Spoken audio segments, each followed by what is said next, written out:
La educación es el camino. En Con Barranquilla nosotros estamos convencidos de que la educación es el camino que va a transformar nuestra sociedad. Es el camino en que los afiliados, sus familias, puedan surgir, puedan movilizarse socialmente y puedan tener una vida más digna y lograr todos sus sueños. Me encuentro con Adolfo Meisel, el rector de la Universidad del Norte, un prestigioso académico del Caribe colombiano, orgullo del Caribe colombiano, y estamos acá para conversar de educación. Adolfo, bienvenido. Bueno, es un placer estar aquí. Estamos en la Universidad del Norte, en la cabina de Uninorte Estéreo, que es uno de los sitios más acogedores de esta universidad. Muchas gracias por estar aquí, Adolfo, y como tú dices, no lo conocía y qué sitio tan acogedor.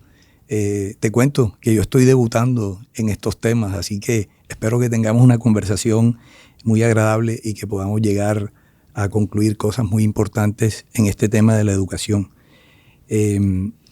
Por ahí me contaron, no sabía, que tú como que eres muy buen jugador de dominó, que eres campeón en la universidad, Adolfo. Cuéntame de eso.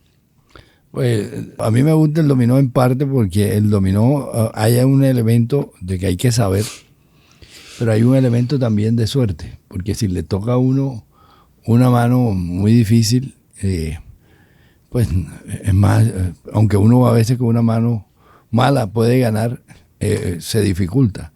Y yo digo que el dominó es un poco como la vida, donde cuenta el esfuerzo, el talento, pero también la suerte. Y con eso de la suerte, pues yo soy de los que creo que la suerte uno en parte la busca, se la construye. Porque si uno no está buscando la suerte, pues hay gente que la suerte le pasa por encima y ni se da cuenta. Bueno, me tienes que invitar a jugar dominó. Yo, cuando era más joven, también era fanático del dominó. Yo les contaba ahorita que yo amanecía jugando dominó y de ahí me iba a trabajar cuando empezaba a trabajar, que estaba uno más joven y aguantaba eso. Pero hace años no juego, pero cuando quieras, espero tu invitación. Bueno, pues, pero quería señalar sobre este tema del dominó, porque yo aprendí a jugar dominó en San Antero, Córdoba. Cuando tenía unos 14 años o 15 años, un amigo de Cartagena me dijo, me invitaron en Semana Santa a San Antero. Y dije, ¿San Antero, Semana Santa? Yo no me voy a ir para un pueblo en Semana Santa, ¿no? Yo, no, eso allá es chévere, es divertido. El mar queda cerca, vamos al mar y vamos a una finca y montamos caballo y pasamos sabroso. Pero entonces el programa por las tardes era que íbamos a la cantina del pueblo y jugábamos dominó con los que estaban ahí jugando dominó. Y como éramos menores de edad, no nos vendían ron, porque ellos todos tomaban ron. Y entonces me acuerdo que se jugaba un peso para el que ganaba y otro peso para la botella de ron. Bueno, y ahí jugábamos y tal. Pero lo que más me llamó la atención era que muchas veces se formaban peleas a puño entre las personas que estaban ahí. Y tiraban sillas y mesas, pero al ratico se acababa la pelea y volvían todos y eran todos amigos. Entonces, bueno, lo recuerdo como una vivencia muy caribe. Es que eso te iba a preguntar. Yo también aprendí a jugar dominó en un pueblo, en Ciénaga, Magdalena, de donde es era mi señora madre. Y eso que es del Caribe, de los pueblos del Caribe, ¿de dónde es? En todo el Caribe hispánico se juega mucho dominó. En Cuba se juega, en Puerto Rico, en República Dominicana, en todo el Caribe nuestro. En Andalucía se juega dominó. O sea, bueno, el Caribe extendido.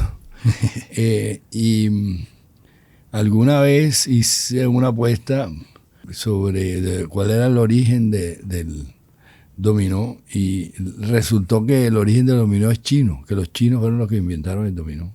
Otra cosa que me contaron es que tú eres fanático del Junior y del fútbol, Adolfo. Bueno, mira, yo nací en Barranquilla, pero me crié en Cartagena. Entonces, en esa época en Cartagena no había equipo de fútbol y había un estadio, el estadio Pedro Heredia. Pero esto que voy a decir, la gente va a creer que es una exageración, pero es absolutamente verídico. En esa época, pues como no había estadio de fútbol, lo que había en la cancha de fútbol eran unas vacas que pastaban ahí. Y lo que había una gran afición en Cartagena por el béisbol. Pero entonces, como cuando me fui para Bogotá, pues todo el mundo allá era como muy aficionado al fútbol y terminé siendo hincha del Junior, que era como el equipo regional. Entonces, desde esa época he sido, pero sigo a 3 equipos. Sigo a Alemania por razones familiares, sigo a la selección Colombia y sigo al Junior. Y ha habido épocas mejores, por supuesto, pero yo todavía aspiro a que Alemania en algún momento corone la 5ª estrella para empatar con Brasil. Bueno, ahora sí, entrando en el tema de la educación, Adolfo, yo quisiera que habláramos un poco sobre la importancia de la educación para el desarrollo, la importancia de la educación para el ser humano. ¿Qué podemos hablar de este tema? Mira, yo lo sintetizo así. Si uno divide los ingresos de los colombianos, se pueden clasificar en 3 grandes rubros, en orden ascendente. Están los que viven de la renta de la tierra. Eso es un porcentaje pequeño de los ingresos.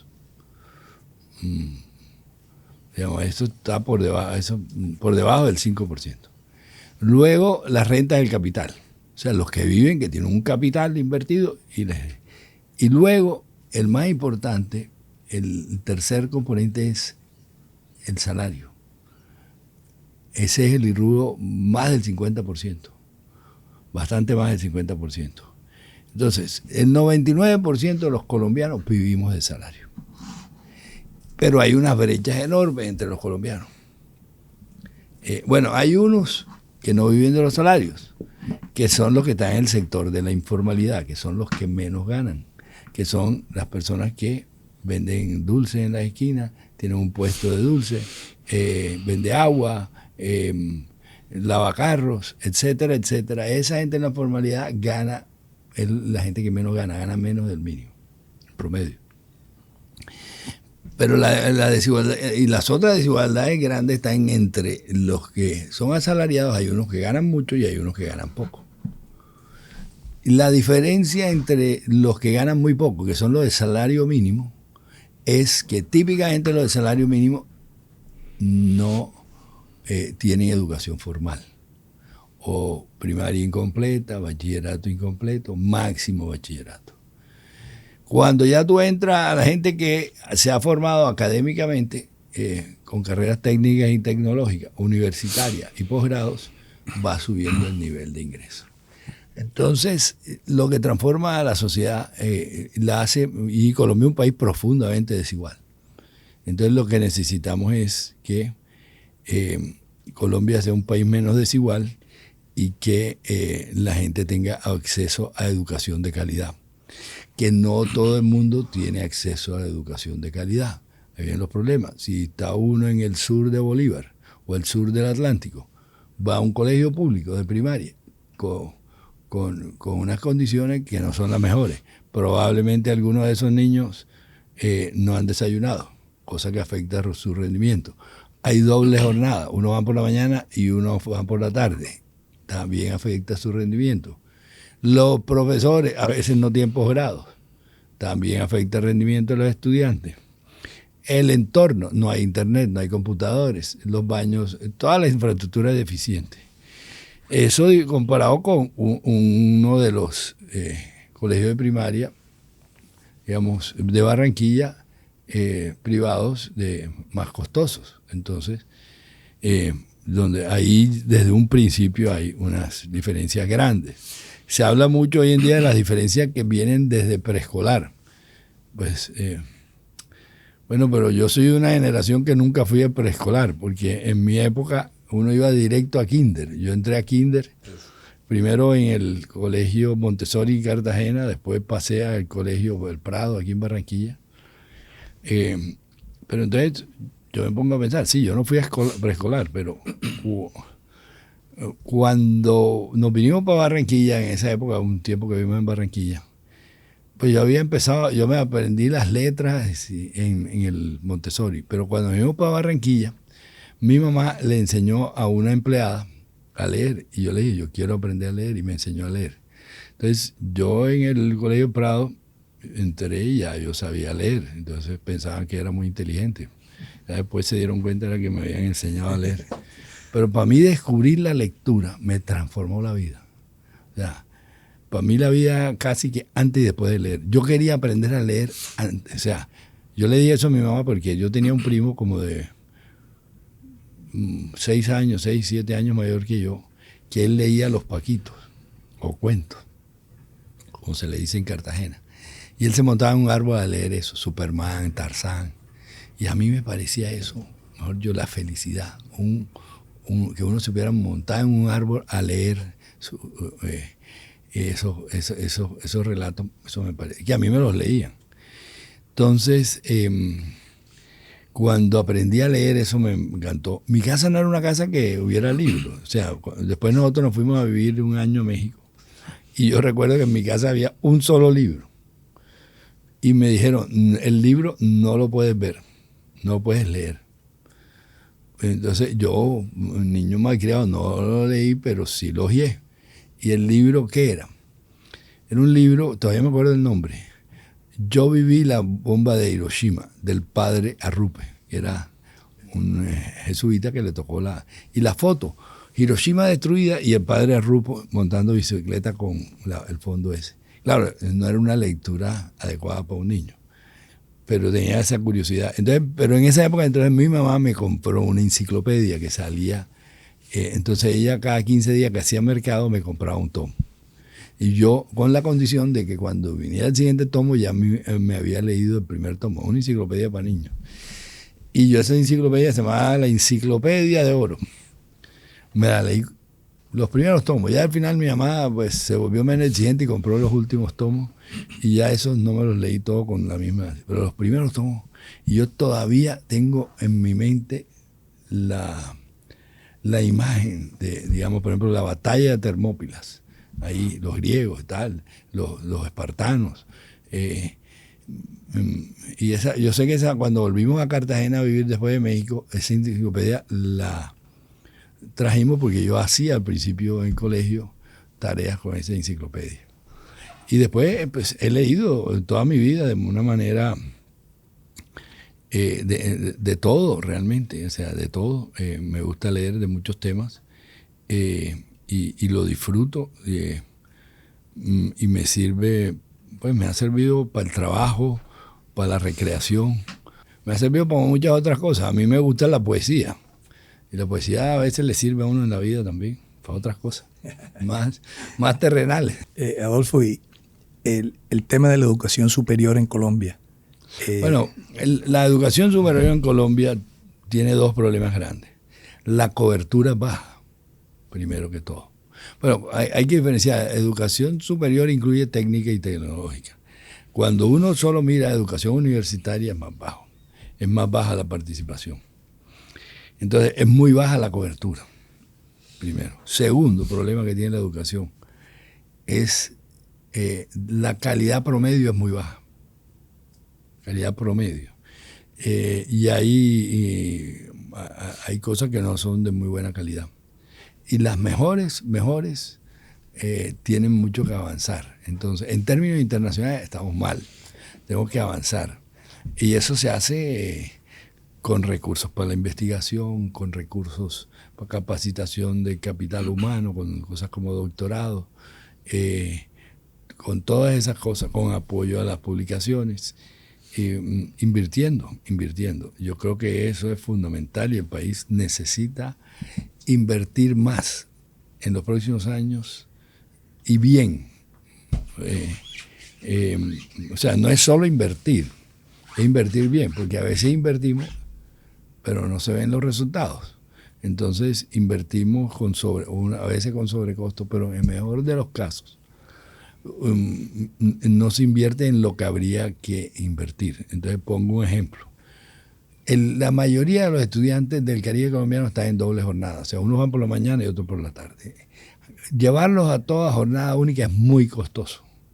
Entonces yo no recomendaría como etapa inicial hacer un esfuerzo por eliminar eso rápidamente, hay que avanzar, pero lo que sí recomendaría hacerlo masivamente y rápidamente es capacitación de los maestros. Los maestros del Caribe colombiano tienen los peores porcentajes de posgrados en el país. Entonces, lo que recomendaría es invertir a los maestros del Caribe colombiano, uno, posgrados en instituciones de buena calidad, y dos, los reforzaría con cursos de vacaciones, donde el profesor de química, de bachillerato de CINCE, vaya a Cartagena o vaya a Cincelejo o vaya a Barranquilla a un curso intensivo en química, lo que hay en la frontera, porque probablemente ese profesor estudió hace muchos años, no se ha renovado, no ha estado leyendo, y si coge un profesor de los mejores profesores universitarios para reforzarlo en unos talleres, un mes y medio, 2 meses, avanzarían mucho y de esa manera transmitirían ese conocimiento. Lo mismo en matemáticas, en todas las disciplinas, en inglés, por supuesto, que también es lamentable la situación en inglés. Se necesita, por ejemplo, queremos apuntarle al turismo y la situación de bilingüismo en la costa no es la mejor. En Cartagena uno a veces lo ve, en los hoteles no hay gente que tiene dominio ni siquiera del inglés. Entonces yo creo que en eso tenemos que avanzar. Hay que invertir eso, hay que invertir más en educación e invertir bien, no solo pues hacer análisis de costo-beneficio, ¿qué es lo que tiene mayor impacto? Sí, yo creo que eso es uno de los graves problemas que tenemos aquí en el Caribe colombiano. Adolfo, tú eres un hombre caribe, tú has estado, además, anteriormente estuviste en la Junta Directiva del Banco de la República, un prestigioso economista. ¿Cómo diste ese salto a la educación? ¿Cómo fue eso? Bueno, a ver, hay una cosa familiar que ha estado en mi imaginario desde pequeño. Mi bisabuelo, Karl Meisel, que llegó a Santa Marta en 1871, estudió pedagogía en la Universidad de Berlín, y se graduó y buscó empleo y les ofrecieron 2 empleos el gobierno. O hay una misión que va a Japón, una que va para Colombia. ¿Por qué mi bisabuelo decidió venirse a Colombia? No lo sé. Yo creo que, bueno, a posteriori creo que fue una buena decisión, porque él era de una ciudad, Silesia, que vivió los horrores de la Segunda Guerra Mundial. Pero la misión que funcionó fue la de Japón. Si uno lee los libros de desarrollo económico de Japón, hablan de esa misión porque ellos transformaron la educación primaria con esos profesores alemanes. La de Colombia no funcionó porque poco después de que ellos llegaron, que los trajeron los liberales radicales, volvieron los conservadores. Y los conservadores no querían saber nada de unos profesores alemanes dándole clase a los... O sea, la idea que ellos tenían, Colombia tenía 9 estados federales, un profesor alemán por cada estado, montaba lo que se llama una escuela normal y ahí iban a capacitar a los maestros para que los maestros enseñaran a los niños con educación de buena calidad. O sea, que si hubiéramos hecho eso hace 150 años, estaríamos un poco mejor. Entonces siempre oí eso, entonces siempre vi. Y como me gustaba leer, investigar,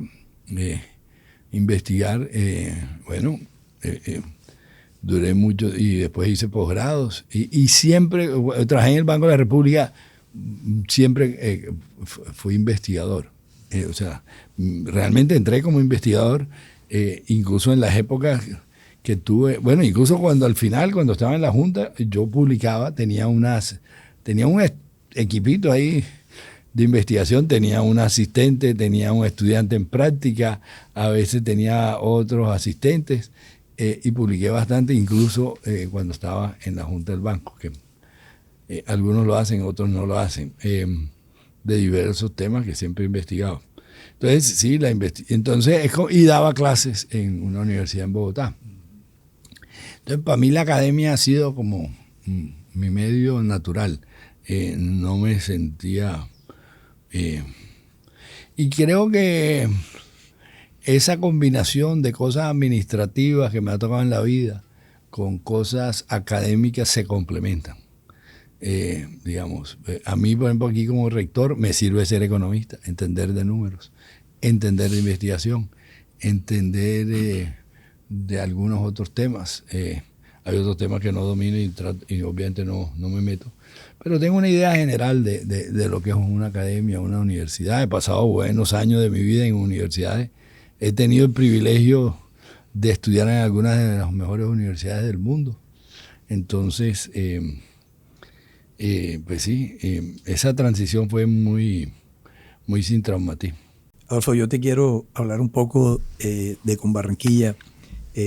Como te decía al principio, en Conbarranquilla creemos que la educación es el camino. Las cajas de compensación hacemos muchísimas cosas. Nosotros tenemos no solo lo que es la educación para nuestros afiliados, también tenemos recreación, tenemos cultura, bueno, un sinnúmero de programas, pero en Conbarranquilla invertimos muchísimo en educación. Nosotros, por ejemplo, en el año 2024 invertimos más de 24.000 millones de pesos en auxilios educativos, becas.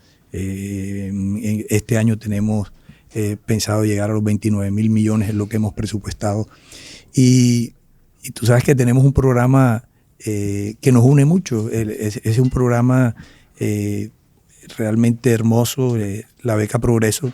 Ya tiene 15 años. Hemos vivido muchas cosas juntos, entregado estas becas. Ya llevamos 149 becas entregadas con la Universidad del Norte. Hay más de 70 muchachos que ya han obtenido y unas historias de vida muy lindas. Entre otras cosas, te cuento, una vez almorzando, tú me dijiste, ¿por qué no las escriben? Y vamos a escribir el libro. Ya está listo. En los próximos días, yo creo que no falta mucho para que lancemos este libro con las historias de vida. Una de las grandes dificultades, y te hablo de las becas, porque yo sé que la universidad tiene uno de los mejores programas de becas en donantes, en becas propias de la universidad, en fondos que la universidad provee. Pero una de las dificultades para estudiar, y creo que lo decíamos ahorita, es la cuestión económica. ¿Qué puede hacer el gobierno? Continuar con estos programas que teníamos para tener que los jóvenes, sobre todo los jóvenes que tienen unas mejores notas, los más dedicados, puedan tener acceso a esta educación de calidad que tanto estamos necesitando. Bueno, mira, primero pues agradecerle a Conbarranquilla por creer en la educación, creer en la Universidad del Norte. Como tú bien lo dices, esto le transforma la vida de esos jóvenes. Uno cuando ve lo que es la vida de esas familias antes y después de la beca, pues ve que hay una transformación. Yo señalaría que si uno le preguntara a los padres de familia qué es lo que aspira a usted para sus hijos, en el largo plazo, qué quisiera dejarle a sus hijos, yo creo que la mayoría de los colombianos lo que aspira es dejarle una buena educación. Ese es lo aspiracional. Y yo diría que hasta la gente que tiene muchos recursos. Porque dejarle a un muchacho o a una muchacha mucha plata, pero si no tiene preparación, pues no va a hacer mucho con eso. Pues no va a durar mucho con esos recursos. Entonces, para cualquier persona, la educación es fundamental. Entonces, digamos, eso es lo primero que yo señalaría. Lo segundo que tú preguntabas, pues el obstáculo principal, nosotros lo vemos, nosotros abrimos convocatorias para becas de la universidad y llegan 5 veces más solicitudes que los recursos que tenemos. Y pues obviamente la universidad tiene unos recursos limitados, las empresas privadas pues tienen unos recursos limitados. Estamos hablando de unas cifras que en los programas de filantropía no son viables. No son viables tampoco para las universidades, pero para lo que gastan los gobiernos son cifras completamente manejables. Pongo un ejemplo, el programa Serpi lo paga, programa Generación E, programas muy exitosos. Cuando existía el programa Pilo Paga, la mitad de los estudiantes que entraban a medicina eran estrato 1, 2 y 3. Y les fue muy bien, se graduaron con una deserción mínima. Hoy en día están trabajando, les va muy bien en el mercado laboral. Es un programa, yo pensaría que un tipo de programa de eso, pues con alguna reforma, que todos los programas se pueden reformar. En el caso de generación E, pues las universidades tenemos que poner un 25%. Yo pienso que habría que pensar que los estudiantes paguen un porcentaje, algo que sea razonable, digamos. Porque, por ejemplo, ganarse una beca para medicina y no pagar nada, 100%, sale a ganar como médico, pues le va a ir bien y pudiera pagar algo para que eso ayude a que otros estudiantes tengan recursos para seguir estudiando. Entonces, pues yo no digo que paguen el 100%, pero sí un porcentaje. Eso ayuda. De hecho, nosotros estamos estructurando algunos programas en que se pagan a estudiantes 5 o 10%, que es razonable, porque tampoco se trata, estos muchachos cuando empiezan, es un esfuerzo grande, y hay que, tampoco hay que sobrecargarlos con deudas. Entonces es un balance, pero los gobiernos a veces gastan en unas cosas que no se necesitan. Lo que llamamos elefantes blancos. Y cualquier elefante blanco podría financiar un programa de estos masivos de becas para estudiantes de escasos recursos y mucho talento lleguen a las universidades. Sí, así es, Adolfo, y ojalá podamos tener eso en el futuro en nuestro país. Bueno, Adolfo, yo creo que ha sido muy agradable conversar contigo. Espero que volvamos a conversar. Espero que se cumpla la invitación para jugar dominó. Y muchísimas gracias, porque yo creo que la unión entre Conbarranquilla y Uninorte, este es un matrimonio que ya tiene varios años y esperamos que siga por muchísimos más. Nosotros somos su caja de compensación y con el apoyo de Uninorte hemos transformado muchísimas vidas. Adolfo, muchas gracias. Muchas gracias y que este sea un matrimonio feliz. Así es. Gracias.